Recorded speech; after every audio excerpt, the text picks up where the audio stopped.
मार्गदर्शन करण्यासाठी आमचे मार्गदर्शक प्राध्यापक डॉक्टर रवींद्र मुंद्रे सर, जे महाराष्ट्रामध्ये परिचित असलेले आंबेडकरी विचारवंत आहे, ते या भूमिकेवर आपलं सविस्तर मार्गदर्शन करतील. तर धम्मचक्र प्रवर्तन दिन बंतेजी आपले आदरणीय त्यांनी सांगितलं आहे की त्याचा अर्थ काय होते. तर मी जो वाचला आहे तो वाचलेला अर्थ तुम्हाला सांगतो की धम्म म्हणजे नीती, हे सर्वांना माहीत असेल. धम्म म्हणजे नीती, नीती म्हणजे सदाचार, चक्र म्हणजे गती. धम्म म्हणजे नीती, चक्र म्हणजे गती आणि प्रवर्तन म्हणजे गतिमान. म्हणजे धम्माची चक्री गती गतिमान झाला तो दिवस, याला आपण धम्मचक्र प्रवर्तन म्हणू. त्यामुळे या भानगडीत पडू नका. धम्मक्रांती म्हणायचं आहे, धम्मदीक्षा म्हणायचं आहे, की धम्मचक्र प्रवर्तन म्हणायचं आहे, किंवा धम्मचक्र अनुप्रवर्तन म्हणायचं आहे. असं म्हटल्यापेक्षा बुद्धानं सांगितलेला धम्म आपल्यापर्यंत पोहोचला, तो बाबासाहेबांना समोर नेला. त्यामुळे त्याला कुठलंही नाव द्या, उद्देश आहे बाबासाहेब आंबेडकरांनी बुद्धाचा धम्म आपल्याला त्या दिवशी दिला आहे. दुसरं महत्त्वाचं आहे की बाबासाहेबांनी ज्यावेळेस आपल्याला बुद्धाच्या धम्माची दीक्षा दिली त्यावेळेस बाबासाहेबांचा उद्देश काय होता ते महत्त्वाचं आहे. बाबासाहेबांना भारत बौद्धमय करायचा होता. आता 69 वर्ष होत आहे धम्मक्रांतीला, धम्मचक्र प्रवर्तनाला. या 69 वर्षामध्ये भारत बौद्धमय झाला का, हा प्रश्न आपल्यासमोर पडला पाहिजे. दुसरा महत्त्वाचा प्रश्न आहे, भारत नाही झाला, महाराष्ट्र बौद्धमय केला का आपण?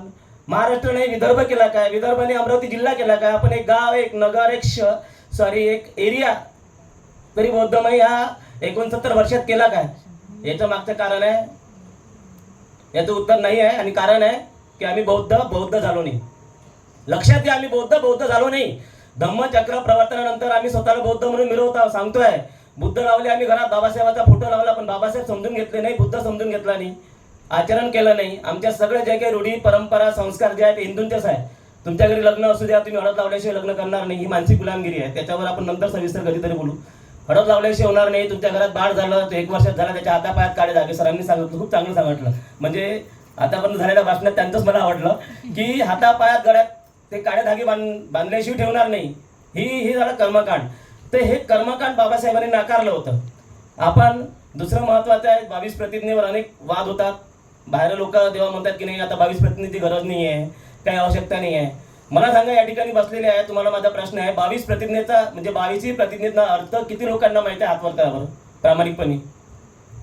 22 प्रतिज्ञेचा अर्थ 1 2, ठीक आहे, तिघांना माहित आहे. आपण एवढे लोक आहोत, म्हणजे 3 लोकांना फक्त 22 प्रतिज्ञेचा अर्थ माहिती आहे. 22 प्रतिज्ञा ह्या किती लोकांना माहित आहे?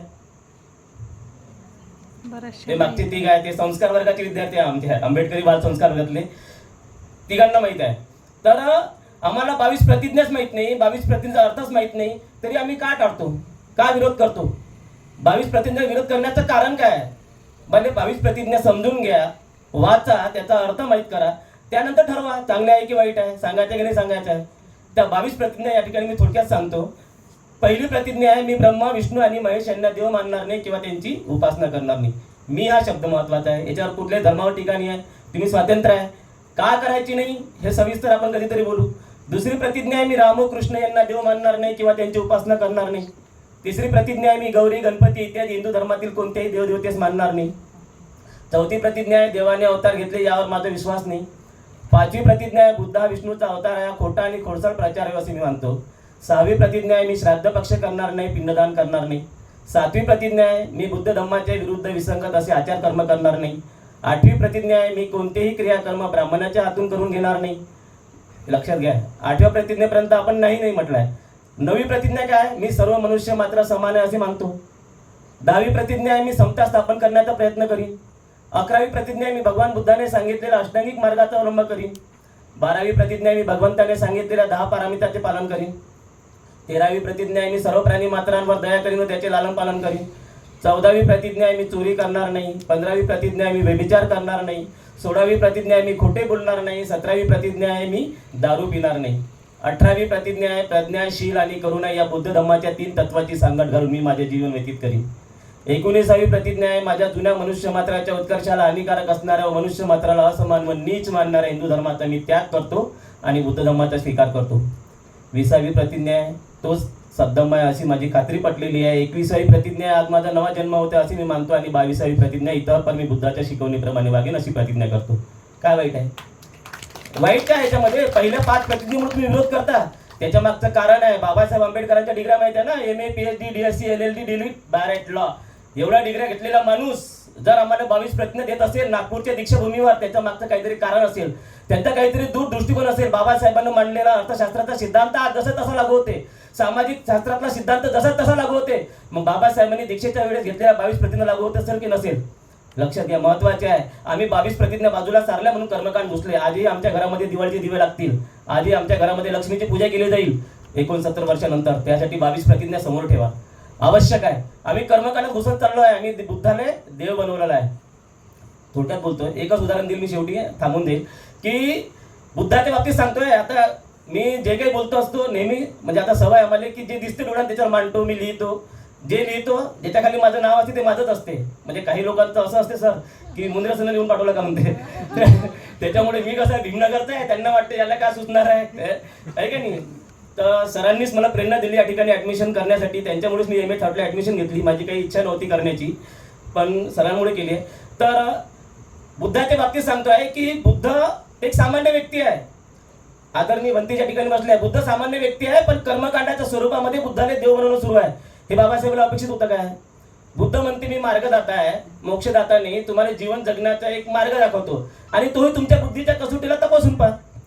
आणि या ठिकाणी हिंदू धर्म असो, मुसलमान धर्म असो, ख्रिश्चन धर्म असो, या कुठल्याही धर्मामध्ये जे स्वातंत्र्य नाही ते स्वातंत्र्य बुद्धाच्या धम्मामध्ये आहे.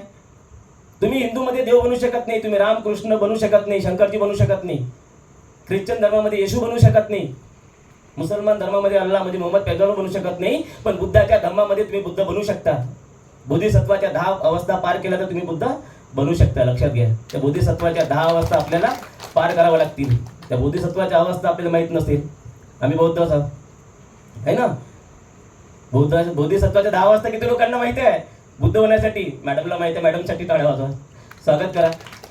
बोधिसत्वाच्या त्या 10 अवस्था आहे: मुदिता, विमलता, प्रभाकारी, अर्चिस्मती, सुदूरजया, अभिमुखी, त्याच्यानंतर सुदूरजया, अभिमुखी, साधुमती आणि धर्ममेध. तर बुद्धानं सांगितलेल्या ज्या काही या बोधिसत्वाच्या 10 अवस्था पार केल्यानंतर आपण या ठिकाणी बुद्ध होऊ शकतो. एवढं स्वातंत्र्य बुद्ध धम्मात असताना आपण मानसी गुलाम का? तर मी जेव्हा त्या लोकांना विचारलं, त्या पूजास्थान जे मांडलं होतं, त्या पूजास्थानमध्ये चिवडा, काकडी, त्याच्यानंतर पानं जे आपण खातो ते मांडलं. त्यांना विचारलं ही कुठली पद्धत आहे बुद्ध धम्मातली पूजा करण्याची, बुद्धासमोर कसं काय मांडलं? ते त्यांचं उत्तर होतं की थायलंडचा बुद्ध, थायलंडची पद्धत आहे. मला सांगा, बाबासाहेब आंबेडकरांनी बुद्ध धम्माची जेव्हा दीक्षा घेतली, त्या दीक्षा घेताना बुद्धं शरणं गच्छामी म्हटलं, धम्मं शरणं गच्छामी म्हटलं आणि संघं शरणं गच्छामी माझ्या वेळेस थांबले. का सांगू? कारण त्यांचा अभ्यास झाला होता. त्यांनाच लक्षात आलं होतं की जगामध्ये प्रचलित असलेला धम्म हा ओरिजिनल बुद्धाचा धम्म नाही आहे. म्हणून बाबासाहेबांनी दिलेला धम्माच हा ओरिजिनल धम्म आपण समजून घेतला पाहिजे. त्याच्या मागचं कारण असं आहे की जगातलं धम्म आपल्याला अनुकरणीय नाही आहे. आपल्याला बुद्धाचा धम्म जगाने सांगायचा आहे. का सांगायचं आहे? की जगातला 1 नंबरचा विद्वान व्यक्ती, जगात ज्याला म्हणतो आपण जगामध्ये सर्वात विद्वान असलेला 1 नंबरचा विद्वान व्यक्ती, ज्याचा अमेरिकेच्या कोलंबिया विद्यापीठामध्ये पुतळा बसला आहे, जागतिक विद्वान, तो जगातला 1 नंबरचा हुशार व्यक्ती जर आम्हाला सांगत असेल तर त्या गोष्टी आम्ही स्वीकारल्या पाहिजे. ते बाबासाहेब जर आम्हाला म्हणत असतील की 22 प्रतिज्ञा घ्या, 22 प्रतिज्ञेचं पालन करा, तर 22 प्रतिज्ञा आम्ही स्वीकारल्या पाहिजे. शेवटी एक उदाहरण देतो आणि थांबतो, कारण जास्त वेळ घेणार नाही. आता दीक्षा धम्मचक्र प्रवर्तन दिनाला नागपूर येथील बाबासाहेब आंबेडकर चौकातला आम्ही तिथं रॅली काढली होती, धम्म रॅली. त्या ठिकाणी गेलो मी. आम्ही ते बाबासाहेबांचे 22 प्रतिज्ञा वगैरे घेतल्या सर्व काही. पण त्या ठिकाणी काही लोक आपले आले, बौद्ध लोक आले आणि बाबासाहेबाला हार टाकण्यासाठी घाई करत होते. त्यांच्याकडे माझं लक्ष गेलं. त्यातल्या ज्या काही महिला होत्या, कोणाच्या हातामध्ये लाल धागे बांधलेले होते आणि काही महिलांच्या डोक्यावर ते जे देवीत लावतात ना, ते तांदूळ वगैरे जे ते लागलेलं होतं. मला सांगा, 2 शब्द असते, बाबासाहेबांचे लायक लेकर आहे की काय म्हणणार आहे यांना? बोलत नाही. सरमन अकॅडमी भाषा नाही आहे. समजून जा की जे देवीत चालले सकाळी उठून तिथून आल्यानंतर बाबासाहेबाला हार टाकतात, त्यांची लायकी आहे की बाबासाहेबाला हार टाकायची? नाही आहे. यासाठी 22 प्रतिज्ञेची गरज आहे. आपण फक्त 22 प्रतिज्ञा आपल्या पुरत्या मर्यादित न ठेवता घराघरात जाऊन आपण त्याचा प्रचार केला पाहिजे. प्रत्येक कार्यक्रमात 22 प्रतिज्ञा घेतल्या पाहिजे आणि 22 प्रतिज्ञेचा अर्थ सुद्धा समजावून सांगितला पाहिजे. एवढंच बोलतो, थांबतो. जय हिंद.